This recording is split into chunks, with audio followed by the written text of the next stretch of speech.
Assalamu alaikum les enfants, j'espère que vous allez très bien. Aujourd'hui on va parler d'un mot très important en technologie, le mot besoin. Mais attention, ce n'est pas pareil qu'un désir. Alors, on va voir ensemble, qu'est-ce qu'un besoin? Et comment le reconnaître? Et surtout pourquoi devrons-nous faire cette différence? Commençons par le besoin d'avoir un manteau quand il fait froid. Ou l'envie d'avoir un bon laptop pour jouer. Si on regarde bien ces deux situations, on voit bien qu'un besoin est quand même très différent qu'un désir ou un envie.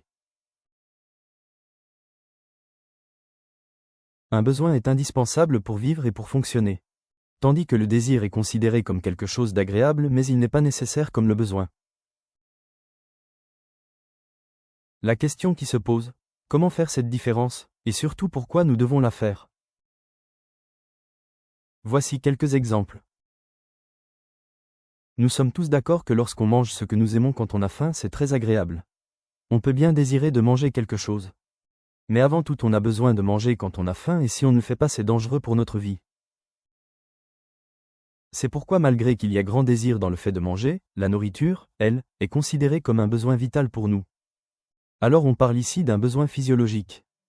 On peut aussi considérer que jouer est un besoin important pour les enfants, mais avoir un ordinateur gamer ou un téléphone dernière génération est sans doute pas essentiel pour notre vie, c'est pour cela qu'il est quand même considéré comme une envie et un désir.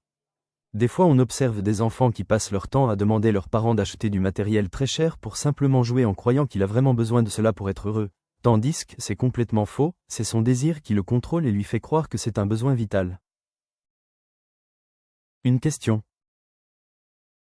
Un cartable est un besoin pour l'école, est-ce possible qu'il devienne un désir? Oui, lorsqu'il a des options pas nécessaires, comme par exemple de la lumière LED. L'objet lui-même, à cause des options qu'il a, peut se transformer d'un besoin à un désir. Pourquoi tout ça c'est important dans la technologie? En technologie, on ne crée pas d'objets parce qu'on veut les avoir. On crée pour satisfaire un besoin réel. Les ingénieurs ont d'abord créé des téléphones pour parler. Le besoin est de communiquer facilement. Puis ils ont amélioré leur invention en ajoutant des fonctions en plus. Comme faire des photos, se connecter sur Internet, écouter de la musique, jouer, etc. Ici le téléphone, qui est à la base considéré comme nécessaire, dans certaines situations, il est devenu un appareil qui répond plus aux désirs qu'aux besoins. Même s'il prend une grande place dans notre vie maintenant. Donc, avant de fabriquer un objet, on doit savoir bien identifier le besoin. Conclusion, rappelle-toi bien que le besoin est indispensable pour vivre ou fonctionner. Tandis que le désir est certainement agréable, mais pas vraiment nécessaire et important.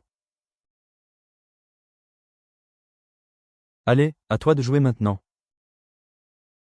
Essaye de réfléchir et regarde autour de toi pour trouver un besoin, il peut être une cause pour inventer quelque chose de nouveau. Observe bien.